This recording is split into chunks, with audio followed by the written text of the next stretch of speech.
ये बुक एक नॉवल है और ये नॉवल में एक भेड़ चढ़ाने वाले एक लड़के के बारे में है जिन्होंने खजाना ढूंढकर बिना अपना दिमाग लगाए बहुत जगह इधर उधर भटके रहे और अंत में उसको पता होता है कि वो जहां रहता था वही उसका खजाना था और उसको कैसे उसके खजाने का पता चलता है, इसी के ऊपर पूरा नॉवल लिखी गई है। दोस्तों, हम भी ऐसे ही करते हैं कि अपना छुपा हुआ खजाना मतलब ज्ञान को हम ढूंढ ही नहीं पाते जिससे हम अपने जिंदगी में सक्सेस हो सकें। तो इस बुक की समरी को पढ़ें और इससे इसका ज्ञान हासिल करें। इनडायरेक्टली ये हमारे लाइफ के बारे में ही बताता है। वैसे ये बहुत ही इंटरेस्टिंग कहानी है। ये स्टोरी एक शेपर्ड लड़के की है जिसका नाम सेंटियागो था। वो स्पेन के एंडालूसिया में रहता था और भेड़ चराता था। एक बार वो अपनी शीप्स चराते हुए किसी जगह पर पहुंचा जहां एक शॉपकीपर की काले बालों वाली सुंदर लड़की से उसकी मुलाकात हुई जो उससे ऊन खरीदने आती थी। सेंटियागो को वो लड़की बड़ी अच्छी लगती थी और हर बार की तरह इस साल भी वो उस लड़की से मिलने की उम्मीद में उसी जगह पर वापस जाने की सोच रहा था। वो स्पेन के हिंटरलैंड एरिया में अपनी शीप्स लेके घूमता था जहां घास और पानी की कोई कमी नहीं थी। रात में ठंड से बचने के लिए वो एक जैकेट रखता था, लेकिन दिन में बड़ी गर्मी होती थी इसलिए उसे जैकेट लेके घूमना पसंद नहीं था। लेकिन लाइफ में किसी भी चेंज के लिए रेडी रहना चाहिए, चाहे दिन हो या रात या लाइफ में बड़ी चीजें, ये खुद बात से कहा करता था क्योंकि जैकेट उसे रात में ठंड से बचाती थी। उस लड़के की फैमिली चाहती थी कि वो एक प्रीस्ट बने, लेकिन उस लड़के को ट्रेवल करने का बड़ा शौक था, इसलिए वो एक शीपहर्ड बन गया ताकि वो अपनी शीप्स के साथ हमेशा घूमता रहे। उसे एक ही ड्रीम 2 बार आया, जब रात में वो एक चर्च के एक टूटे हुए कमरे में सो रहा था जहां पर एक बड़ा सा पेड़ उग आया था। फिर वो एक मिस्टिक लेडी से मिलने तारिफा नाम के टाउन में चला जो ड्रीम्स के मतलब बताती थी। तो उस जिप्सी औरत ने उस लड़के के ड्रीम का मतलब ये बताया कि उसे इजिप्ट के पिरामिड जाना चाहिए जहां उसे एक खजाना मिलेगा और जब उसे वो खजाना मिल जाए तो उसका 10वां हिस्सा फीस के तौर पर वो उस जिप्सी लेडी को दे दे। लेकिन उस लड़के ने इस बात पर ज्यादा ध्यान नहीं दिया और टाउन में घूमने लगा। फिर उसे एक ओल्ड मैन मिला। पहले तो सेंटियागो उससे बात करने में जरा भी इंटरेस्ट नहीं था, लेकिन उस ओल्ड मैन की विजडम ने उसे इम्प्रेस कर दिया और वे दोनों बातें करने लगे। उस ओल्ड मैन ने बताया कि वो सालेम का राजा है। उसने सेंटियागो को अपने ड्रीम यानी खजाने तक पहुंचने में हेल्प भी की। उसने सेंटियागो को ये भी बताया कि वो अक्सर लोगों को उनकी डेस्टिनी तक पहुंचने में किसी ना किसी तरह से हेल्प करता है। अब क्योंकि सेंटियागो ने अपनी डेस्टिनी तक पहुंचने से पहले ही हार मान ली थी, इसलिए वो उसे सही रास्ता दिखाने के लिए उसके पास आया था। उस ओल्ड मैन ने उससे कहा कि लाइफ हमेशा हमें कुछ साइन या क्लूज देती है और ताकि हम राइट डायरेक्शन चूज कर सके। फिर उसने सेंटियागो से कहा कि उसे बाकी की गाइडेंस लेसन के लिए फीस के तौर पे अपनी शीप्स का 10वां हिस्सा देना होगा। अगले दिन सेंटियागो फिक्स टाइम पर उस ओल्ड मैन से मिला जिसने उसे 2 स्टोन्स यानी पत्थर दिए। इनमें से एक स्टोन ब्लैक था और दूसरा व्हाइट। उस ओल्ड मैन ने सेंटियागो से कहा कि अपनी मंजिल की तलाश में अगर उसे कभी भी कोई कंफ्यूजन हो तो इन दोनों स्टोन्स की हेल्प से वो अपना डिसीजन ले सकता है। उसने उसे ये भी एडवाइस दी कि अगर उसे कोई गुड ओमेन दिखे तो ध्यान रखे जो उसे उसकी डेस्टिनी तक पहुंचने में हेल्प करेंगे। तभी अचानक एक बटरफ्लाई सेंटियागो के फेस के ऊपर से उड़ी जो कि एक गुड ओमेन था। और फिर उसी दिन वो लड़का अफ्रीका के टंगियर नाम की जगह पहुंचा। वहां पर वो एक बार में बैठा था कि एक आदमी उसके पास आया। उस आदमी में स्पेनिश में उससे पूछा कि वो इस नई जगह में क्या करने आया है। अब उस लड़के के लिए ये एक और ओमेन था। सेंटियागो ने उसे कहा कि उसे पिरामिड्स तक जाना है और अगर वो आदमी गाइड बनाकर उसे वहां तक ले जाए तो वो उसे पैसे देगा। वो आदमी सेंटियागो से पैसे लेकर बिजी मार्केट में कहीं गायब हो गया और सेंटियागो देखता रह गया। वो बड़ा उदास हुआ। फिर अचानक उसे वो 2 स्टोन्स याद आए जब उसने वो स्टोन्स अपनी पॉकेट से निकाले तो उसे उस ओल्ड मैन की बात याद आ गई। उस ओल्ड मैन ने कहा था, अगर तुम किसी चीज को दिल से चाहो तो ये सारी कायनात उसे तुमसे मिलाने में मदद करती है।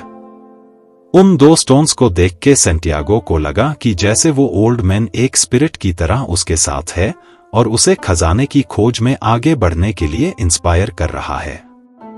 अपना पैसा खोने के बावजूद सैंटियागो ने हार नहीं मानी और अपने शिपहेड के एक्सपीरियंस से किसी तरह उस अजनबी शहर में सरवाइव कर लिया। अब उसका सेल्फ बिलीफ और कॉन्फिडेंस और भी स्ट्रोंग हो गया था। फिर उसे एक क्रिस्टल सेलर मिला। सैंटियागो ने उस क्रिस्टल सेलर से कहा कि अगर वो उसे खाना खिला दे तो बदले में वो उसका कुछ काम कर सकता है।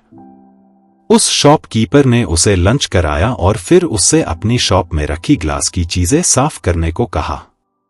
जब वो ग्लासवेयर साफ कर रहा था तो उसी टाइम शॉप में 2 कस्टमर्स ने आकर कुछ सामान खरीदा। अब वो शॉप वाला भी ओमेन में बिलीव करता था तो उसने सैंटियागो को हमेशा के लिए काम पे रख लिया। लेकिन सैंटियागो को वहां काम नहीं करना था, उसे तो पिरामिड्स जाने के लिए पैसों की जरूरत थी। उसकी बात सुनकर वो शॉप वाला हंसा और उसने बताया कि पिरामिड्स वहां से हजारों किलोमीटर दूर है और वहां तक जाने के लिए ढेर सारा पैसा चाहिए। ये सुनकर सैंटियागो का इरादा बदलने लगा। उसने सोचा क्यों ना काम करके इतना पैसा कमाया जाए कि वो वापस अपने नेटिव प्लेस जाकर शीप्स खरीदे और फिर से शिपहेड का काम शुरू कर दे। वो लड़का क्रिस्टल्स के लिए एक नया कैबिनेट बनाना चाहता था ताकि वो जल्द से जल्द ढेर सारा पैसा कमा सके और वापस अपने टाउन जाकर शिपहेड का काम शुरू कर सके। शॉपकीपर ने उसकी बात मान ली क्योंकि उसे सैंटियागो से सिंपैथी थी। वो खुद कई सालों से मक्का जाने का ख्वाब देख रहा था लेकिन कभी जा नहीं पाया था, तो इसलिए वो चाहता था कि कम से कम सैंटियागो की विश पूरी हो। इसलिए उसने सैंटियागो को एडवाइस दी कि उसे क्रिस्टल के ग्लासों में चाय बेचनी चाहिए जिससे ज्यादा कस्टमर अट्रैक्ट हो सके। हालांकि उसकी शॉप अच्छी चल रही थी और उसे ज्यादा मेहनत करके शॉप को एक्सपेंड करने की कोई जरूरत नहीं थी, फिर भी वो सैंटियागो की हेल्प करने के लिए तैयार हो गया क्योंकि सैंटियागो की डेस्टिनी में उस शॉपकीपर के इस डिसीजन का भी कंट्रीब्यूशन था। और इस डिसीजन से एक बड़ा चेंज आया क्योंकि क्रिस्टल ग्लास में चाय बेचने से ये शॉप बड़ी फेमस हो गई थी और इसे एक बड़ी कमर्शियल सक्सेस मिली थी।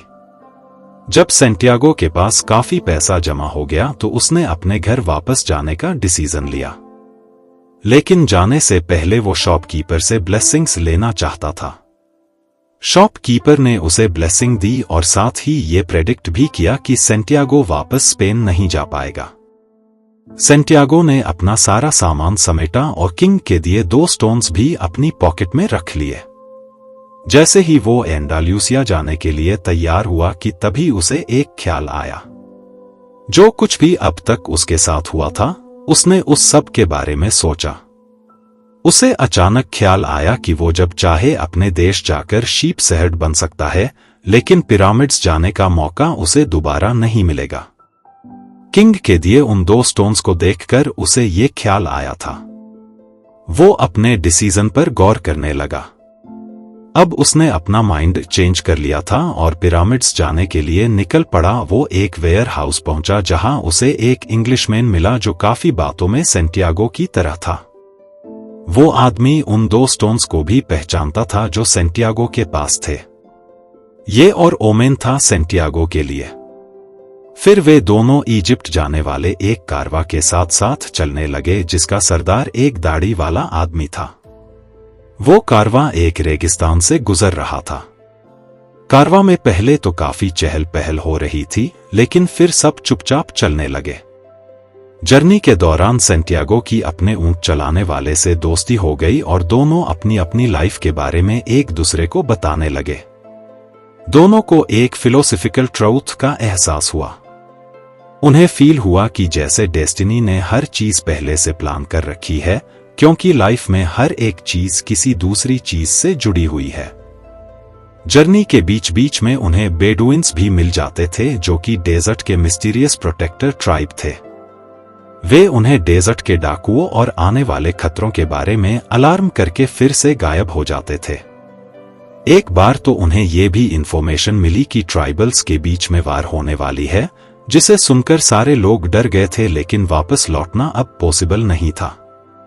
और जब वापस जाना मुमकिन ना हो तो आगे बढ़ते रहना ही एक पॉसिबल रास्ता होता है। जैसे जैसे वे लोग आगे बढ़ रहे थे, वो इंग्लिशमैन डेजर्ट में और ज्यादा इंटरेस्ट लेता गया और वो लड़का उस इंग्लिशमैन की बुक्स में। तो ये एक तरह का छोटा सा रोल रिवर्सल था। वो इंग्लिशमैन किसी भी मेटल को गोल्ड में चेंज करने के आर्ट यानी कि अल्केमी में इंटरेस्टेड था। लेकिन सेंटियागो जितना उन बुक्स को पढ़ता गया उतना ही ज्यादा कंफ्यूज होता गया, क्योंकि उसे उन बुक्स की लैंग्वेज और उनमें बने सिंबल्स कुछ समझ नहीं आ रहे थे। वो ये सब इजी वे में सीखना चाहता था, लेकिन उस इंग्लिशमैन ने कहा हायर नॉलेज उसी को मिलती है जो खूब सारा टाइम देकर बड़ी मेहनत से ये किताबें पढ़ते हैं। अब उनका कारवां तेजी से आगे बढ़ता जा रहा था और वे लोग ट्राइबल वार से बचने के लिए रात दिन बिना रुके चलते जा रहे थे। और फाइनली उनका कारवां ट्राइबल वार से बचता बचाता किसी तरह ओएसिस तक पहुंच ही गया। फिर वो अल्केमिस्ट अपने ओमेन के सजेशन पर बड़ी बेसब्री से एक आदमी का इंतजार करने लगा जो उसे कुछ सीक्रेट्स बताने वाला था। अपने हथियार उतारने के बाद कारवा के लोगों को ओएसिस में ठहरने के लिए जगह मिली। और फिर नेक्स्ट डे वो इंग्लिशमैन उस लड़के के साथ अल्केमिस्ट की तलाश में निकल पड़ा। वे एक कुएं के पास पहुंचे। वहां काले कपड़ों में कुछ औरतें खड़ी थी। सेंटियागो को किसी ने बताया था कि वहां मैरिड औरतों से बात करना मना है, इसलिए वे लोग वेट करते रहे। कुछ देर बाद उन्हें एक अनमैरिड औरत कुएं की तरफ आती दिखी। वो इतनी खूबसूरत थी कि सेंटियागो उसे देखता ही रह गया। और तब पहली बार उसे लव की लैंग्वेज समझ आई जो सारी दुनिया में एक सी बोली जाती है। उसका दिल गवाही दे रहा था कि वे दोनों एक दूसरे के लिए ही बने हैं।